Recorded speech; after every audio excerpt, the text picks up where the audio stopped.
Não sei por que você se foi, quanta saudade eu senti. Ah, Bleach. Fala galera, tudo bem com vocês? Aqui quem fala é o Luiz e eu preciso abrir meu coração.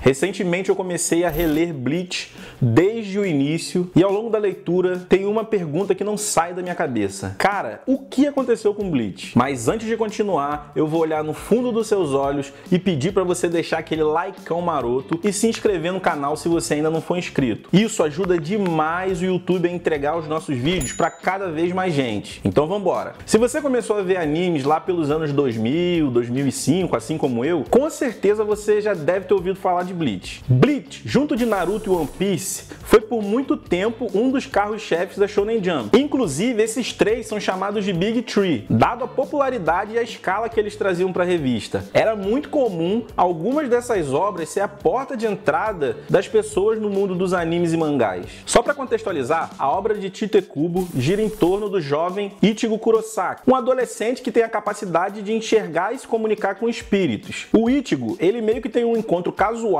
com a Shinigami Kuchiki Rukia. E por uma série de acontecimentos ele acaba meio que absorvendo os poderes da Rukia e se tornando um Shinigami substituto. O Shinigami é uma entidade espiritual que tem a missão de se encarregar dos espíritos vagantes da Terra. Esse plano de fundo foi a base de toda a obra, que rendeu 74 volumes e mais de 100 milhões de cópias vendidas somente no Japão. E galera, se vocês não conseguem perceber a magnitude desse feito, dá uma olhadinha no vídeo que a gente vai deixar aqui nos cards, onde a gente comenta um pouco sobre o mercado editorial japonês e o quão predatório ele é. Mas nem tudo são flores. Apesar do enorme sucesso, Bleach acabou recebendo muitas críticas dos fãs por conta dos seus arcos finais. Inclusive eu sou um desses fãs, desculpa o desabafo. Que ficaram extremamente decepcionados com o rumo que a obra foi tomando. Antes de entrar nesse mérito, eu queria levantar aqui alguns pontos que fizeram com que Bleach fosse um sucesso absoluto por muito tempo. Nesse vídeo eu não vou falar sobre muitos detalhes específicos da obra, até para não dar spoilers para quem possivelmente já não tenha visto. Eu vou falar mais que num contexto geral,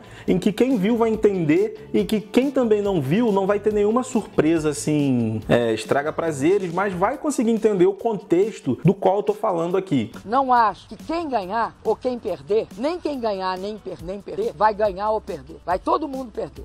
Bleach possui um universo muito estruturado. Logo nos primeiros volumes, o Kubo nos apresenta os conceitos das entidades espirituais Shinigamis e os Hollows, que seriam meio como almas decaídas. É feita uma introdução a respeito da Soul Society, que é o lugar onde os Shinigamis moram e as almas purificadas são enviadas, que seria meio que uma alusão a céu, e também do Ecomundo, que é o lar dos Hollows, que seria o correspondente ao inferno. O primeiro grande arco de Bleach se passa na Soul Society e apresenta toda uma hierarquia de poder dos Shinigamis. Eles são divididos em 13 divisões, conhecidas como Gotei 13, e essas divisões possuem soldados, tenentes e capitães, onde cada uma delas tem uma importância ou uma presença em determinada função dentro da Soul Society. E logo nesse primeiro arco vem a primeira cereja do bolo da obra. As armas dos Shinigamis, conhecidas como Zanpakutos, geralmente essas armas elas são demonstradas como espadas, mas não necessariamente as Zanpakutos são espadas. Não vou entrar nesse mérito. Cara, e o maneiro é que cada uma das Zanpakutos possui uma peculiaridade diferente, como se fosse uma habilidade especial que somente aquela Zanpakuto tem. Então isso criava uma mística onde você ficava tentando especular, caraca, qual será a habilidade especial que essa Zanpakuto tem, como é que funciona e tal. Além disso, elas possuem basicamente duas formas. A forma inicial, que é a Shikai, que seria a primeira transformação dela, onde a maioria dos Shinigamis consegue realizar essa transformação, todos os tenentes, os soldados. E existia também a Bankai. A Bankai era o ápice de transformação da Zanpakuto, é meio que a liberação máxima de poder que ela possuía. E geralmente quem tinha essa habilidade eram os capitães, por isso que eles eram tão interessantes. Cara, dava uma sensação assim muito foda quando você via a liberação de uma Bankai.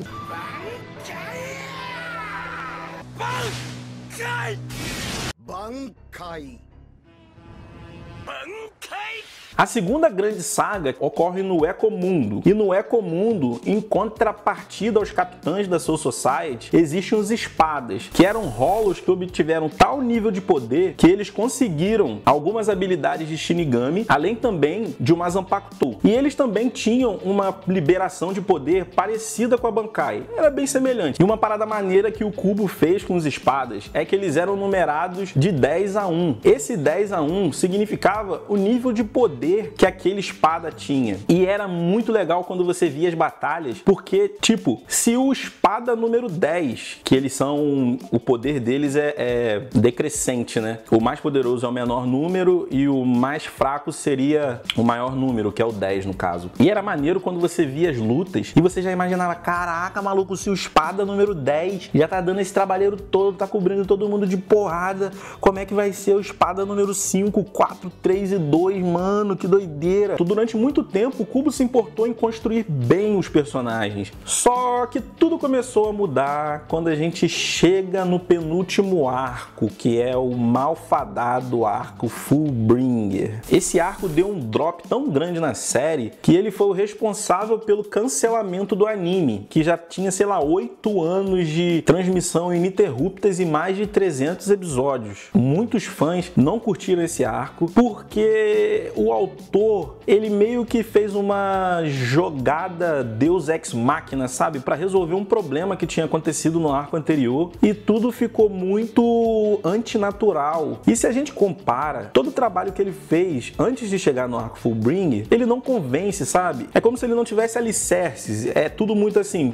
apareceu, aceita que existe e vamos pra frente. E o arco final, que é o seguinte ao Fullbringer, que é a Guerra dos 1000 Anos, né? Não melhora. Ele continua com essa pegada de fazer coisas mais rasas, apresentar personagens não tão desenvolvidos. Parecia que chegaram e falaram, cara, faz esse bagulho aí, mano, desenha aí, vambora, entrega e vida que segue. Não querendo passar pano, mas na época eu lembro de muitos relatos em que o Kubo estava sendo pressionado pela Shonen Jump para poder correr com a série. Outro ponto é que ele sofreu alguns problemas de saúde meio que nesse fim da obra, né? E chegou a ser até ameaçado de morte por conta de algumas decisões que ele tinha tomado acerca de alguns personagens. Eu não sei até que ponto a gente pode culpar o Kubo, sabe? Eu vejo muita gente falando, o Kubo não sabe escrever e tudo mais, mas durante muito tempo ele fez um trabalho assim primoroso, tanto que ele tem 100 milhões de cópias vendidas, e inclusive existe um hall muito seleto de quais obras conseguem fazer isso. Bleach me deixa sempre com aquela sensação de, pô, cara, poderia ter sido melhor, não, por que você fez isso?